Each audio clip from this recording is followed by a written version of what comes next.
ধরেন বিড়িখোর বা সিগারেটখোর বা জর্দাখোর, কথা বুঝতে পারছেন না? ছোটখাটো নেশা, বড়গুলো বাদ দেন। মদ, গাঞ্জা, হিরুঞ্চি, আফিং এগুলো বাদ দেন, যেগুলো 1000-1200 টাকা করে বিল হয়ে যায়, এগুলো বাদ দেন। শুধুমাত্র বিড়ি, সিগারেট, গাঞ্জা এগুলো যারা খায়, ছোট ছোট ছুসকে নেশাখোর আছে না ভাইজান? চিপাই চাপাই বসে গাঁজা টানছে, আছে না ভাইজান? আছে। তো এই গাঁজাখোররা তাদের জীবদ্দশাতে কত টাকা শুধু নেশার পেছনে খরচ করে কেউ বলতে পারবেন? একটা আইডিয়া করে বল। হ্যাঁ, 1 লাখ? হ্যাঁ, 10 লক্ষর উপরে? মাশাআল্লাহ। আচ্ছা, বিড়ি কারা কারা খান একটু হাত তোলেন তো দেখি আগে। কে খাই? ওরে ও বাহাদুর, ও হাত তুলে দিচ্ছে।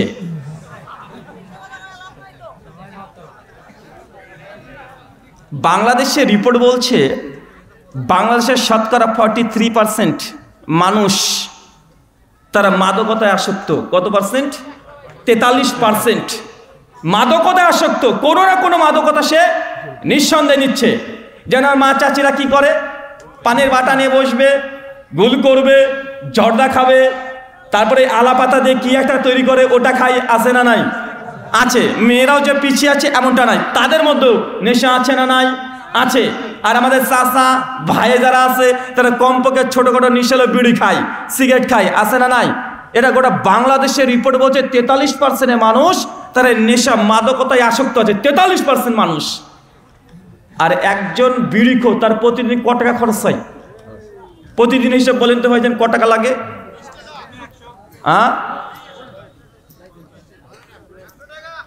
100? আচ্ছা 50 টাকা ধরলাম। কত ধরলাম? 50 টাকা। আচ্ছা, একজন বিড়িখোর শুধু প্রতিদিন যদি 50 টাকা নেশার পেছনে দেয়, মাসে কত টাকা? 1500, মানে 1500। আচ্ছা, 1 বছরে কত হাজার? 18,000। মানে 1 বছর একজন বিড়িখোর ও শুধু টানে আর নাক দিয়ে ধোঁয়া বের করে শেষ করে দিচ্ছে। বছরে কত? 18,000, মানে লাখ-বাখ 20,000 টাকা ধরেন। হিসাবটা 20,000। 20,000 টাকা শুধু বিড়ি খেয়ে ও শেষ করে ফেলছে। আচ্ছা, আপনি বিড়ি খাওয়া শুরু করেছেন কত বছর বয়সে? 13 বছর বয়সে। ওই লতা দিয়ে শুরু করেছিলেন, তাই না ভাইজান? ওই চিপাই চাপাই বসে আগে ওগুলো খাওয়া শুরু করেছে। চাচার বয়স এখন 63 থেকে 64 বছর হয়ে গেছে। মানে চাচা আমার 50 বছর ধরে এই মাদকতায় আসক্ত আছে, ছোট্ট একটা নেশা। তো 1 বছর যদি 20,000 হয়, 50 বছরের চাচা খেয়েছে কত? প্রায় 10 লাখ টাকা। চিন্তা করতে পারছেন? 10 লাখ টাকা চাচা আমার বিড়ি খায় ছেড়ে দিয়েছে। তো চাচা ভাঙা ঘরে থাকবে না, তো 4 তলা বিল্ডিং এ থাকবে? আরে ওই যদি নেশার সঙ্গে আসক্ত না হতো, এই 10 লাখ টাকা তার সেভ হয়ে যেত, এই টাকাটা উড়ে যেত না। আল্লাহ তো রিজিক আপনাকে দিয়ে দিয়েছিল, রিজিক আপনি ধরে রাখতে পারেননি, এদিকে বাজে জায়গায় খরচ করেছেন। আপনার জীবদ্দশাতে আপনি 10 লাখ টাকা শুধু বুড়ি খাচ্ছেন, আপনার ছেলেও 10 লাখ টাকা, মানে 20 লাখ হয়ে গেল। এখানে হিসাব শেষ না। যখন নেশা করছেন ডাক্তার কাছে টাকা দিতে হয় কি হয় না? নেশা করছেন, শরীরে কত সমস্যা। 5 টাকার বিড়ি খেলে 5 টাকা মেডিকেলের জন্য আগে রেখে দিবেন। যে আজকে আপনি 1000 টাকা নেশা করলেন, জেনে নেবেন 1000 টাকা ডাক্তার, তার মধ্যে 500 টাকা ডাক্তার ট্রিটমেন্টের জন্য আপনাকে কোনো না কোনো সময় লাগবেই। বা লাগে কি লাগে না? চিন্তা করে দেখেন, একজন মানুষ যদি শুধু বিড়ি, ছোট্ট একটা নেশা, এইখানে যদি একটা মানুষ 10 লাখ টাকা খরচ করে, তো এই পরিবারে বরকত কিভাবে আসবে? বিড়ি খাচ্ছেন, জর্দা খাচ্ছেন, সবসময় মুখে দুর্গন্ধ আছে, ফেরেশতার কাছে আসবে? আসবে ফেরেশতার কাছে? তা আপনার কাছে সবসময় কোনো সময় ফেরেশতা আসে না, কারণ আপনার মুখটা গোটাটা টয়লেট আর মুখ দুটোই সমান। আপনার বউটা যে কেন আপনার কাছে থাকে, এটা আমি মাঝে মাঝে চিন্তায় পড়ে যাই। এই মেয়েগুলো যারা আছে, যারা বিড়িখোর জর্দা করে, বউগুলো কিভাবে এক পেছনে শুয়ে থাকে, এটা একটা চিন্তার বিষয়। যে ওদের গন্ধ লাগে না? আরে এত দুর্গন্ধ, জর্দা যে খায় তার পাশে বসে থাকা যায় না, আছে না নাই? কথা বলেন। আছে।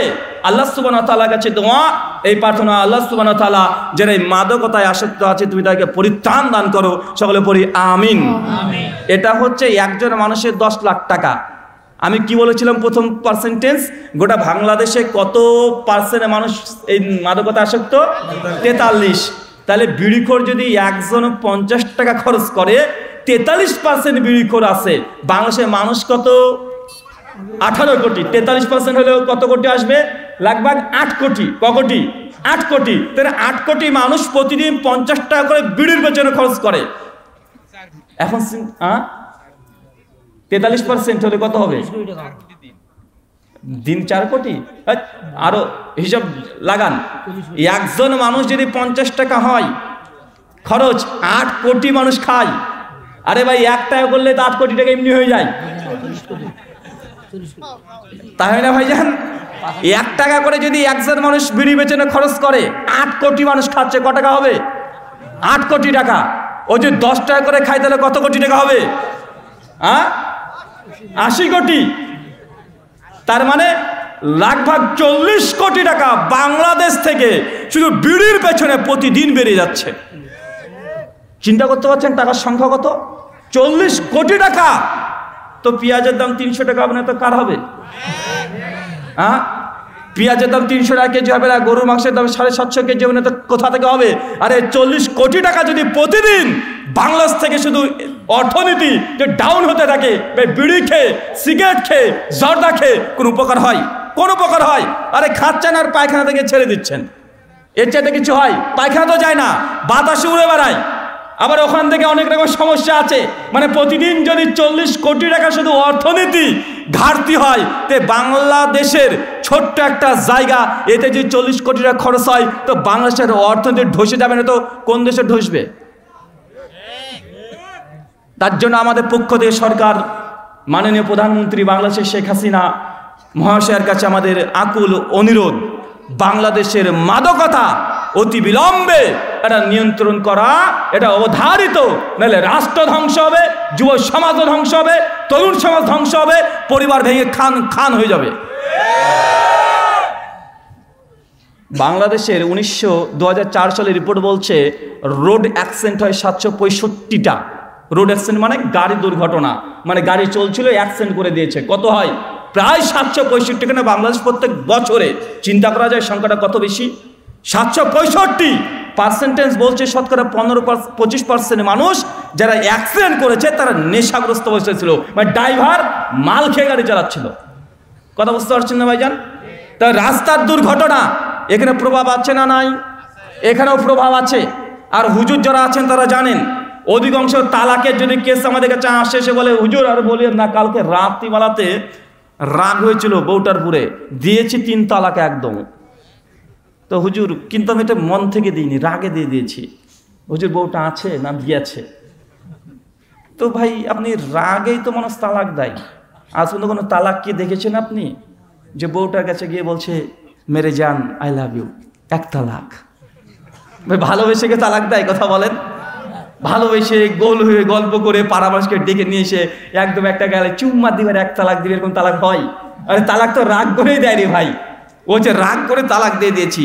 তো বলছি ভাই কেন রাগ করে তালাক দেন? যে হুজুর আর বলবেন, অধিকাংশ তালাকের যে কেস এগুলোর উপরে মাদকতার প্রভাব আছে না নাই?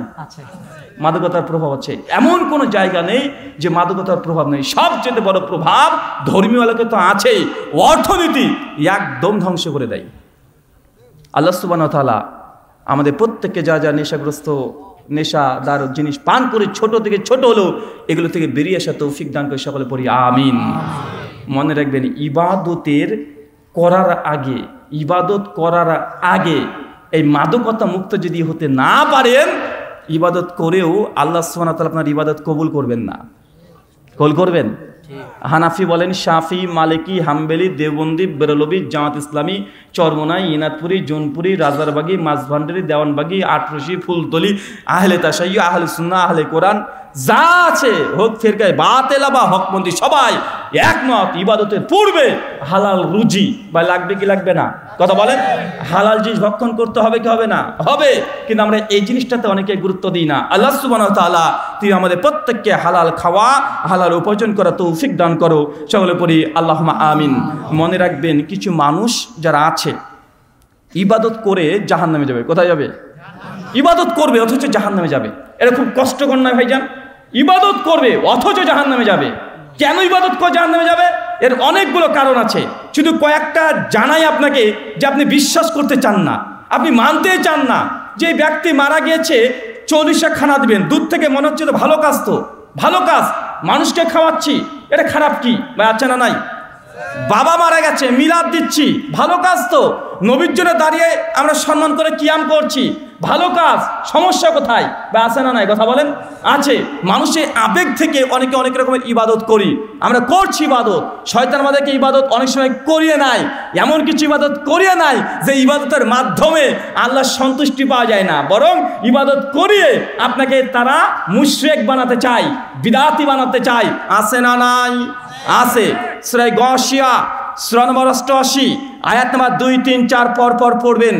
আল্লাহ কোরআন মাজিদে বলছেন আমিলাতুন নাসিবা, এক শ্রেণীর ইবাদত গুজার বান্দা আছে যারা ইবাদত করে করে ক্লান্ত পরিশ্রান্ত হয়ে যাবে।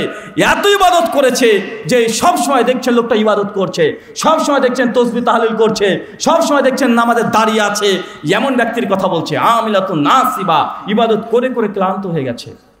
চিন্তা করতে পারছেন? আমরা তো ইবাদত করায় ক্লান্ত তো দূরের কথা, ইবাদত মসজিদে গেলে কখন মসজিদ থেকে পালিয়ে আসবো আমরা সবসময় এই চিন্তাটাই করি। বা করি কি করি না? কথা বলেন। মসজিদে তো আমাদের মন বসে না। মিশকাত 784 নম্বর হাদিস, আল্লাহ নবী বলছেন সবচেয়ে উত্তম জায়গা দুনিয়ার মধ্যে কিছু যদি হয়ে থাকে সেটা হচ্ছে আল্লাহর ঘর মসজিদ, আর সবচেয়ে নিকৃষ্ট জায়গা সেটা বাজার। কোনটা? কথা বলেন। বাজার। অথচ এখানে চলছে ধর্মসভা, ধর্মসভার আয়োজন করেছি একটা ভালো কাজ জান্নাতি বাগান, আর পাশের একটা আয়োজন করে দিলাম জাহান্নামের বাগান, মানে বাজার। যে কটা এলাকাতে দোকান আছে থাকলো, কিন্তু কৃত্রিম ভাবে আবার আমরা দোকানে এই জলসা ওয়াজ মাহফিলে বসাই কি বসাই না? আরে ভাই নাগরদুল্লাহ আসে, নাগরদুল্লাহ চলে আসে, পার্ক করে দেয়। আছে না নাই? তো এক জায়গায় হচ্ছেন জান্নাতের বাগান। নবীজি আর একটা কথা বলে গেলেন, আমরা তো এসে বলছি যে আল্লাহ সুবহানাহু ওয়া তাআলা তাবরানী আওসাতে বলেছে যেখানে একসঙ্গে একত্রিত মানুষ দিনের আলোচনা করে ওই জায়গা হচ্ছে ফেরেশতারা ঘিরে থাকে, এই জায়গাটা হচ্ছে জান্নাতের বাগান। কিন্তু পরের হাদিসের অংশই তো আছে যে সবচেয়ে নিকৃষ্ট জায়গা বাজার। কৃত্রিমভাবে আমরা ওয়াজ মাহফিলের আশেপাশে বাজার আমরা দিয়ে দিচ্ছি, যত রকমের জিলেপি বলেন খইমুড়ি সব পাওয়া যায়। ছেলে মেয়ে গিয়ে ওখানে আড্ডা মারছে, হাজার হাজার, এখানে যত মানুষ আছে তার 3 ডাবল ওই সব জায়গাতে মানুষ থাকে কি থাকে না? ওটা যে জাহান্নামের জায়গা। আপনি তো জান্নাতের বাগান তৈরি করলেন, আবার তো জাহান্নামের বাগানও তৈরি করে রেখেছেন। তো এটার যদি হিসাব নেকির আশা করেন, ওটার গোনা কি আপনার আমলময় যাবে না? কথা বলেন। যাবে কি যাবে না? 100% যাবে। নেকির যেমন আপনি পাবেন আশা করছেন নেকি, ইনশাআল্লাহ এই আয়োজনের জন্য কমিটির সকলেই, গ্রামবাসী সকলেই ইনশাআল্লাহ নেকি পাবেন ইনশাআল্লাহ। যাদের নিয়াত খাস ছিল আল্লাহর সন্তুষ্টি, কিন্তু আবার পাশে আপনার এলাকাতে কোথা থেকে দোকানদাররা চলে এসেছে। আল্লাহ নবী বললেন সবচেয়ে নিকৃষ্ট জায়গা বাজার। এই বাজার কিন্তু কৃত্রিমভাবে তৈরি করা হয়েছে, এটা একটু পরে ভেঙে চলে যাবে। আছে না নাই? জাহান্নামের বাগান, এর কি গোনা নেবেন না? গোনা ভার নেবেন না? কথা বলেন। গোনা ভার নিতে হবে কি হবে না? হবে। আল্লাহ সুবহানাহু ওয়া তাআলা এই জিনিসগুলো আমাদের ওয়াজ মাহফিল জলসা কমিটি যারা আছি পরবর্তী সময় যেন আমরা সংস্কার করতে পারি, তুই তৌফিক দান করো। সকলে পড়ি আল্লাহুম্মা আমিন। আমিলাতুন নাসিবা, ইবাদত করে করে মানুষ ক্লান্ত হয়ে যাবে। তাসলা নারুন হামিয়া, আমি আল্লাহ তাকে জাহান্নামে নিক্ষেপ করব। আল্লাহর কথা এটা। কার কথা? এটা কোরআনের কথা। হাদিস বললে তো আপনি একটু সংশয়ের মধ্যে পড়ে যান। হাদিস তো হতেও পারে না হতেও পারে, মানে একটু ইমানটা কমে যায় হাদিস শুনলে, কিন্তু আল্লাহর কোরআন, আল্লাহ বলছেন আমিলাতুন নাসিবা, ইবাদত করে করে মানুষ ক্লান্ত হয়ে যাবে। আল্লাহ প্রতিদান বলছেন তাসলা নারুন হামিয়া, আমি আল্লাহ তাকেও জাহান্নামে নিক্ষেপ করব। মানে এমন কিছু ইবাদত করবে ব্যক্তি সমাজে আছে যারা ইবাদত করেই জাহান্নামে যাবে। সামনে দেখবেন রমজান মাস আসবে, এই জ্বলন্ত দৃষ্টান্ত পেয়ে যাবেন।